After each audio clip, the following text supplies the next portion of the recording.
You're listening to Cash and Sass. I'm Lisa Marie, your go-to gal for all things money.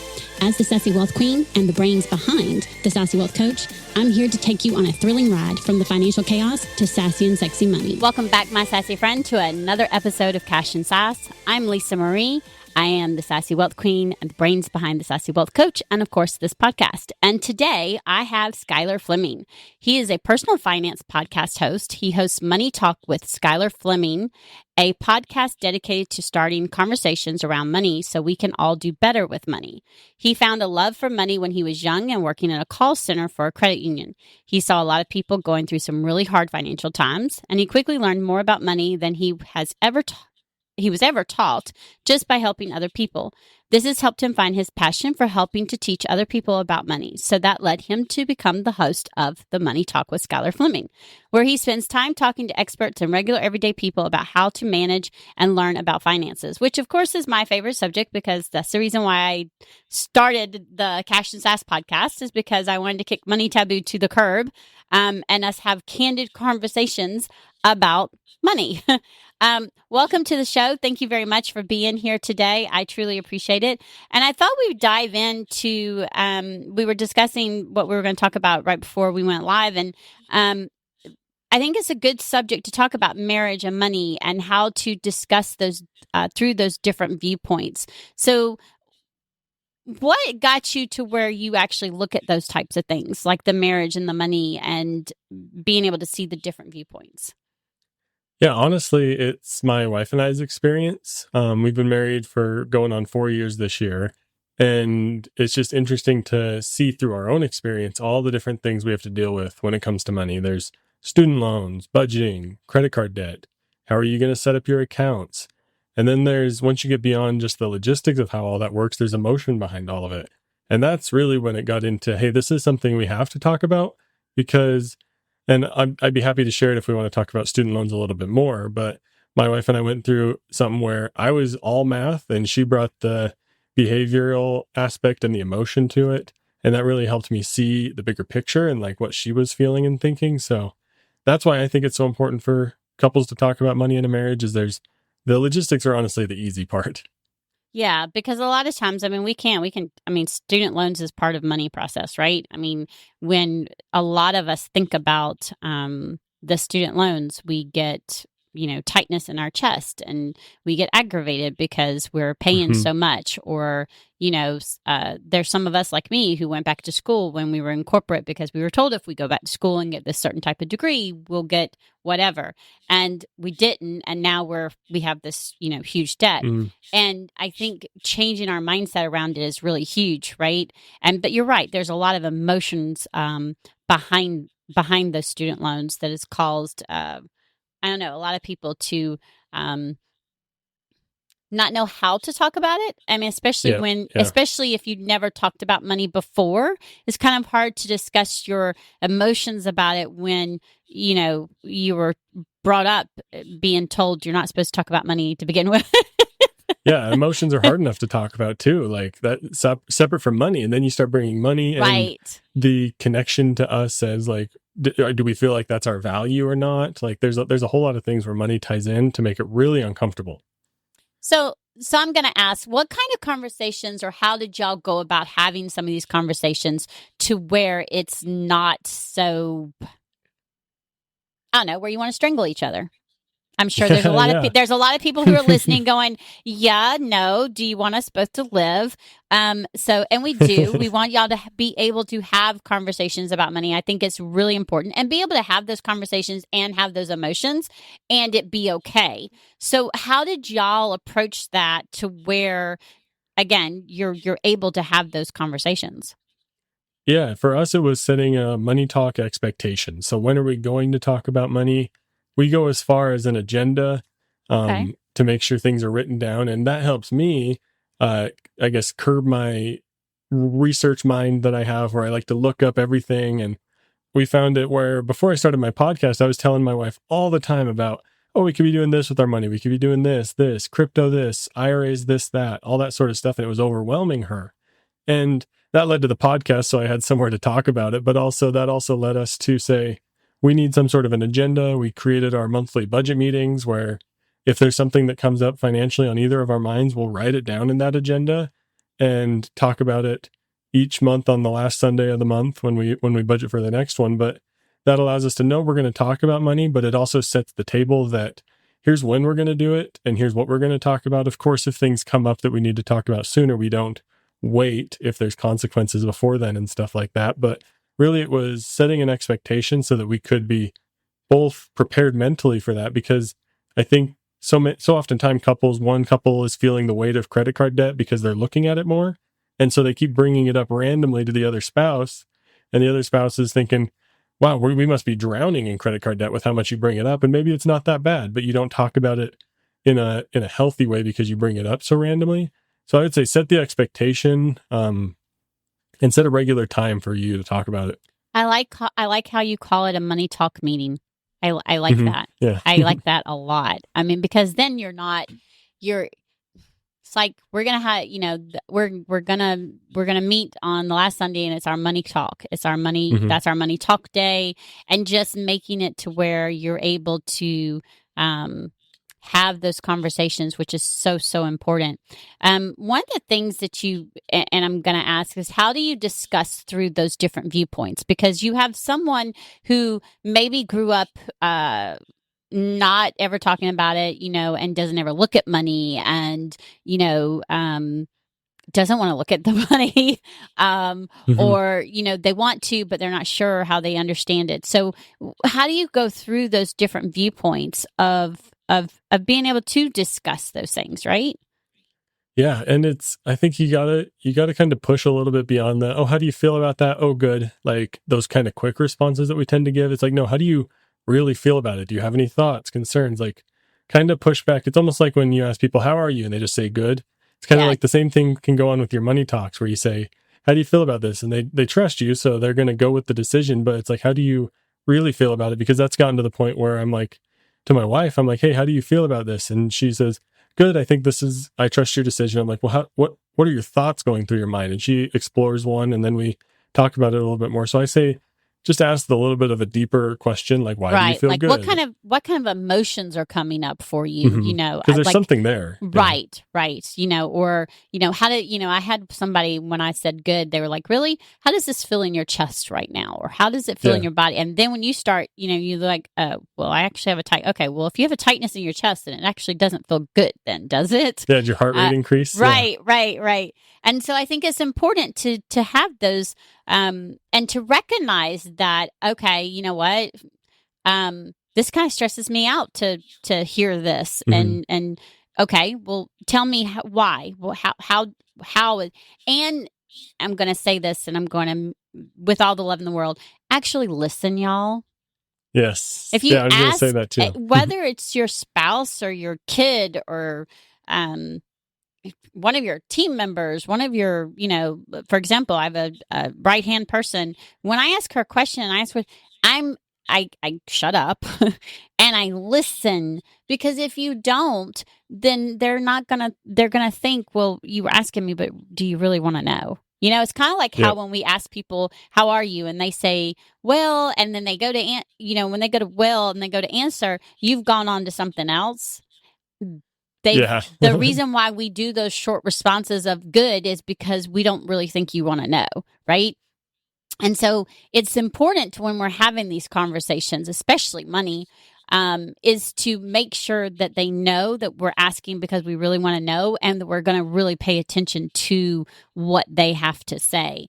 Yes. You mentioned sinking funds. I love buckets. I have virtual buckets, like, for everything. Yes, same thing. Yeah. I love my virtual buckets. Okay. They have saved me forever. But when you talk about sinking funds and buckets, did it help y'all to set those type of things up for y'all so that you could see what was going where? Yes, tremendously. And honestly, I've built out our whole custom spreadsheet and stuff. I'm that kind of a spreadsheet nerd. So we honestly have a sinking fund for really every category, just kind of like everything floats over a little bit for each budget. And it honestly does help us. Like you said, it saved you a couple times.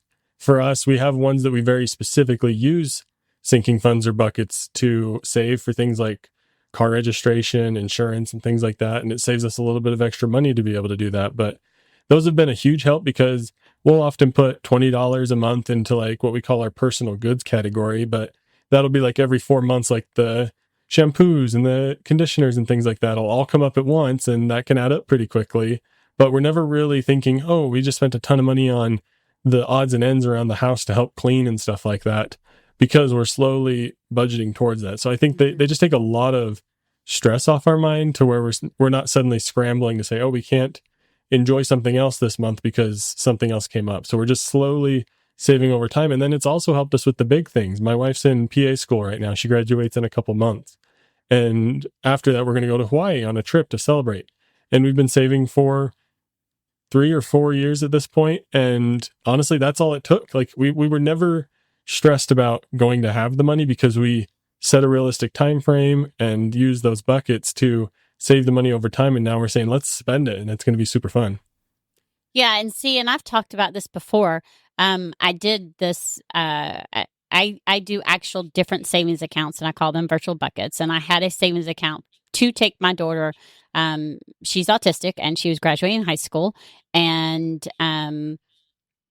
she also has generalized anxiety disorder. So she doesn't like being around people with her autism all, but she wanted to go on a cruise, and that is what she wanted. That was the one thing she wanted. And so in the middle of her junior year, the beginning of right before her beginning of her senior year, she says, that's what I want. And so I opened up a bucket, virtual savings, another savings account, called it that. And I'm big, you nickname it, whatever it was, so that your brain knows that is what that money is for. Because again, if it just says savings account and there's no name, you're going to be like, oh, I can just take this money for whatever. Yeah. So we named it, and it was her graduation cruise. And I purposely put so much money in there over a year.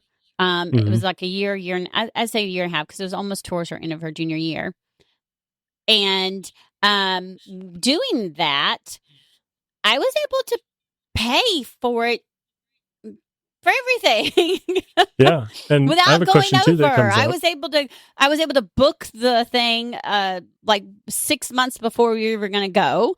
I was able to then do the added attractions or whatever, the things that you want to do without stressing over it. And it was because I was consistently putting money in there, and I didn't have to worry about, oh, well, how is I going to handle this if something happened with my vehicle? Because I have a vehicle savings account, and y'all, that vehicle savings account has helped me so much over the last, few years. That one's huge. That huge. Now I need to get it built back up because South Carolina, we pay taxes every year on our vehicle. We pay property taxes. We're one of the few states that do that.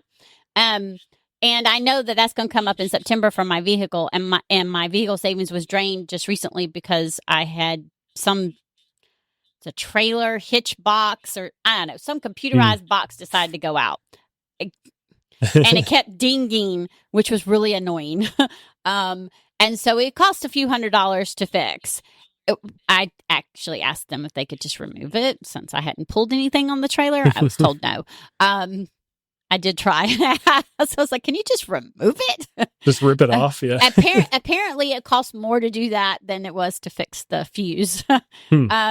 So I had to do that. So it drained it a little bit, right? Because before then there were some other things, or I had to get 2 new tires, is what it was. And so now I'm slowly but surely building it back up. But having those accounts really, really help, right? And it helps even if you don't have all of the money in there. I want to stress that, because there was one time that I had something go wrong with my vehicle. I have a credit card that I use just for emergencies. And then we put a plan together, pay it off, and then it's down to zero, and it's only used again for emergencies. Because a lot of times, because you're having those savings accounts, you don't really have cash like at hand. So it's just easy for me to use the credit card and then transfer the money and pay it. And so, for example, I needed 2 new tires, and I happen to have a Suburban that has these big tires. They're bigger than, I don't know, they're the 22 inches or something. I don't know. They're big tires.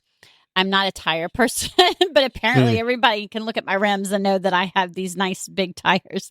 They're also expensive tires, let me just tell you. And so it was it was costing me over $800 to get 2 tires. And I didn't quite have enough in that savings account, but I knew the following time I paid myself, I was putting more in there. So I was able to put it on the card. I moved what I had in the savings account, paid it down. And then as soon as I was going to pay myself the amount that I was going to put in the savings account, I just put the part that didn't need to go to the card in there. And then the other part paid the card off. So it's a matter of, like you say, being analytical, doing your research, and just being very strategic, right? And I think that's just really, really important because, y'all, I say it all the time. Life happens. You can plan and prepare all you want, but life happens. And sometimes when life happens, you have unexpected expenses that you're going to have to take care of and have, like you're talking about, we do the same thing for our groceries. We have we decided to open up a separate checking account just for our groceries because I wanted to be able to do groceries once a week. And so we have an account at a totally different bank, the debit card, and that is the only thing it's for is groceries and our household supplies. That's it. And we were able to more easily track it. And because we go once a week, we're able to see how we're doing, especially since the prices of groceries and all that stuff has increased so much over the last 6 months. Track it easily. Right? I don't care what anyone says. The stuff has increased like tremendously over the last 6 months. And I have found it's better for us to go once a week because then we don't overspend. We get just what we need to food prep and all for the week. And we can see, like you said, where we're at and how we're doing. And us doing it on a separate account also makes sure that we, no matter what, we've got that, we've got to eat. We have the money for the food. Now I have it as a Capital One so that it's, again, if there's, like if I transfer money from my account to Capital One and there's a slight 2-day delay and I need to go to the grocery store, I can use that emergency card to use it because it's also Capital One and I can, transfer it. I just recommend it being a separate checking account. You can have it at your same bank. We don't. We wanted a different because I didn't want no one to touch that money. That money was for food and only food. I mean, it makes sense. Yeah. Yeah. You don't want all of a sudden to decide you need it and go, use it. And we only have one. We didn't get 2 debit cards. We just got one. So that way we didn't accidentally use it for something else. And so again, doing that helps you be able to see where you're at with your budget, right? What other sort of savings accounts do you have? I've talked about the different savings accounts that I've had on some of my other podcasts. But I want the listeners to understand that there's different ways you can do it. What are some of the other things that you have? You talk about vehicle. You've been saving for Hawaii, which I think is freaking amazing. My daughter wants to go to Hawaii. So now I can tell her, okay, if we start saving like in 3 to 4 years, we could go. That might be expensive. That's that what might I'm be learning. it might be her graduation present. My youngest starts high school in a year. So if we start now, there you go. Yeah, if we start now, her going to 8th grade, we should be able to have enough by the time she graduates high school, and that could just be her graduation present. She's been wanting to go for like the last 3 years. I'm like, and she's like, "Oh, we have enough money now." I'm like, "No, baby, it's expensive. It's not it's not a cheap trip." No. But you're gonna have. I mean, how long are y'all going? 10 days is what we're aiming for. So nice. Yeah, so we'll be there for quite a while. I've been working on planning it while my wife's still in school, so it's going to be fun. We're excited for it. And maybe your daughter will listen to the podcast. And it's not going to be stressful, right, for you to get there because you've saved for it. You've been saving for it. So and also it allows me to look at things like not first class, but like one-way tickets, direct flights. That's the word I'm looking for. It allows me to look for those kind of things and feel more comfortable about it because I'm not trying to pinch pennies because I know we have a good amount saved for this. So it allows me to be a little bit more comfortable with saying, oh yeah, that's going to be a few $100s and that's okay. So that's where I think these buckets come into play is it allows you to comfortably spend the money. Like we had a situation where we had to get new tires, just like you said, and we were only going to get 2 because I was like, oh, we only kind of need 2. And the person said, well, 4 would probably be best because the other ones will need to be replaced pretty soon after, so let's just do all 4. And we're like, okay, because we had the money there. We were fine with the price, and the money was there. Like you said, it went over a little bit what we had, but we have money in other places. We know we can build it back up quickly. Put it on a credit card gives you 30 days to pay it off before you get interest, roughly. Right. And like if you've got one that's got points or money back, and you pay it off in the 30 days, and you go ahead and transfer the money that's in the account to that. And then when you get the other part of the money, pay it. Now you've got free cash or free points. And also, like with travel, even if I've got the money, I'll put it on the card because I want the miles. Yeah. And then I transfer the exactly money then I transfer the money and pay it. So you're earning all of our things all the way expenses go on around. a credit card. Yeah. Mm-hmm. Yeah. And that's honestly what I was going to mention as another bucket is your credit card rewards. Because my wife and I have enough money saved up for Hawaii just by itself in our account. But then we've also had these credit cards we've been spending on for years. And I honestly think we're over like $1,400, $1,500 in just like cash back, like just basic cash back that we also can then use to help have a little more fun, do those little extra things that cost a little bit more. So even like credit card rewards become their own bucket when you just leave them alone and let them sit there. And then say you're like, wow, we have several $100s on this one credit card that pays, like we use the Walmart credit card for their 5% back on online orders. We could get like, honestly, I think several months of groceries for free. And that would be huge for people if they could say, oh, we're in a tight spot. I'm going to use my rewards now to pay for groceries. And that's going to free up so much money for my budget and things like that. Yeah. And I'm going to say that here's the key. Again, if you've not listened to any of my podcasts, go back and listen to like several of them because I've said this, I know, at least 1,000 times.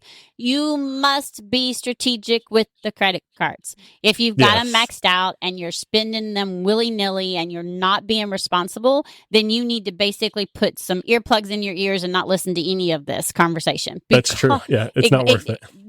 Because it'll get you into trouble. And I can say that for sure because been there, done that. I have gotten myself in trouble with credit cards. I'll be 51. And I have gotten myself into credit cards, gotten myself in trouble with credit cards several times over in my 50 years. And I have learned because, again, I had to teach myself how to be more strategic and teach myself about the money and all those things. I have learned how to manage the debt better. I'm also going to say that if you have to carry a credit card debt, that's not necessarily a bad thing because, again, life happens. However, what I do when I have to is I use those points to help knock the balance down. Those points in this cash back don't get to go to anything else except to knock that balance down, especially when life happens and your buckets were drained because, again, life happens. And you just you have to remember to be disciplined and be strategic. I have like miles being added up, and last few months ago, I needed to I was doing a deep dive with my coach, and I was traveling. So I was able to upgrade my ticket because I had the extra points. And then because of all the traveling I'd done over the last couple of years, money was a little bit tight because my business was making a shift. I was able to get the hotel free. The hotel's not those 2 nights for free because I had enough points. So I didn't have to pay anything. I think I had to pay like $20 in taxes. And that was it. Or something, yeah. Yeah, and that was it. So those things, and again, it adds up. So like you're talking about with the groceries, think about it, especially with the economy the way it is, if you're able to be strategic and then you're able to use that money, I can use that for free groceries this month. I've got enough. Now you've got that money to put somewhere else to your grocery fund to build it up. In the next month. Yeah. Again, being responsible and being strategic, I think is if you get nothing out of that, I think that's the biggest thing. Be strategic. Yes. Yeah. Well, yeah, because, here's the thing. You don't have to be a finance person or a numbers nerd or a spreadsheet nerd to learn how to be good with money. Okay. 1, you have to change your relationship with money because you got to change the way you think about it. And then 2, you have to be responsible and strategic and disciplined to make sure you're using it where you're not just spending to spend. You have to make sure that you're being responsible. And if you find yourself in where you don't understand something, reach out and lean in and get the help because Yeah. That's what a lot money. of us are here for, right? To talk Mhm. about it. Because when you talk about it or you ask questions, you're going to learn different things. I absolutely love the different types of buckets that you have. That's and the fact that you saved for Hawaii. So I'm going to ask, what other type of buckets do you have besides? We know you had the one for Hawaii. We know you have the one for the vehicle. What are some of the other Mhm. ones that you've had to help you? Yeah. We have quite a few. We have one that's like a shopping one that we slowly save for my wife to be able to buy like a new dress if she wants one, or if we need a new phone or something like that. That's a good one to just slowly plug away money, because when you buy a phone, I call that one Lisa spending. yeah, yeah, we also have I our own do. we have our own personal funds that slowly get money, and I tend to buy one-time bigger purchases where my wife spends it all on little things for sewing 'cause she likes to sew. So there's really any countless ways you could use these. And I just love to almost turn it into, instead of a monthly payment to some sort of lending company, or like when you buy a new iPhone, it says $20 a month for 24 months. If you just do that $20 now, by the time your phone's actually dead, you can just buy the new phone and save a little bit of money there. So it just helps get that mindset shift to turn it so that you're paying yourself those monthly payments and saving up the money rather than living your life on a monthly payment. It kind of just helps turn the perspective that you're in control instead of feeling like everyone's just grabbing at all the little bits they can each month. Yeah, because one of the buckets I have kids. I have two girls, and uh, I have one that's called My Girls. That is for school supplies. That is for their Hmm. clothes. That is for the things that all of a sudden they need new. For example, my 13-year-old all of a sudden needed a new pair of shoes. And apparently, she'd grown a shoe size and a half. I was like, wait a minute, how that Yeah. happen? um, and so she's got new shoes, and putting, like you're talking about, $25 a month or $20 a month. Even when I started, it was $10 a month. Now it's more than that. But It even adds up though. even starting out at $10 a month, just starting out with what you have, even if it's $5 a month, starting out, you're gonna find, if you're calling it your kids' clothes or whatever, and you don't touch it, that when they do need those clothes, you're going to have money saved up that's not going to like stress you out to, I don't know, the moon and back to go buy school supplies or go buy clothes. Because I know school supplies would stress me out every blasted year, especially Yeah. when you got two or more than two and the list is like a mile long, right? Um, and would always affect our monthly budget. And doing that bucket, calling it My Girls, and knowing that school supplies went in there and making sure that I was putting money in there for that, I haven't had to worry about it. Because Hmm. 9 10 times they need a new book bag because, I don't know, my kid seems to destroy hers over the year, over the school year. Because again, they give them heavy stuff to put it, so much heavy stuff to put Hmm. in there. So it just helps from the stress wise. And then another one I do is I have pets. So I have one that's called Fur Babies. Hmm. And let me tell you, an emergency vet bill is not something you want to have hinkering in with your Yeah. monthly budget. Those things are nothing to play with. And I have a lab and I have a husky, and I have had to take the lab to the emergency vet. And that fur baby account has saved me, or their heartworm medicine that we buy every 6 months for both of them. It's a little over $350, something like that. Again, Hmm. they're my fur babies. I'm going to take care of them, right? So having money go in that account every month has been a lifesaver because I don't Yeah. have to worry about how I'm going to buy their heartworm medicine or take them to the vet, or if an emergency happens, how am I, going to pay that? Because the goal is yes, not to have to charge it on the card and leave it. We charge it on the card because we want the points or the cash back, but I want to be able to immediately move that money, to pay it. So that's where being that disciplined, and then also leveraging the debt and using it to your advantage, right? Because again, as entrepreneurs, I've said this time and time again, you will have some debt at some point in time. You will carry debt, and as long as you're being responsible, and leveraging it, using it to grow, then you're going to be able to pay it off, and then you'll be able to, grow even more. If you look at all the millionaires and the multi-billionaires, they have leveraged their debt. They've used it to their advantage. And that's just really, really huge. And making sure that you're disciplined enough to be able to do that. Skyler, I thank you so much for being on here. I've totally, I could talk about this all day, y'all. They're fun. Yeah, puns are great. Right? And buckets. I love buckets. They're I have, honestly, people laugh at me, but I have 15 different ones. But I love them because they're for specific things. And like you said, I'm paying myself. I'm just putting in these different buckets so that I'm going to be able to use the money later, and it's allocating the funds to specific things. But thank you very much for being on here. I truly appreciate it. For my sassy friend, I hope that this was enlightening, and that you see that being able to think outside the box and have these different buckets and have them work for you can actually help you be able to manage your money better. Know where your money is going, and then also take a lot of stress off, and also see the importance of being able to communicate with, whether it's your spouse or your significant other, or, whoever, your roommate, whoever it may be, to be able to actually really, truly have some conversations and schedule a money talk day. I love that. Yep. So until next time, remember to stay sassy. Bye. Thanks for joining us this week on Cash and Sass. Check us out on social media and on our website at www.thesassywealthcoach.com, where you can download my free Money Story Start Guide.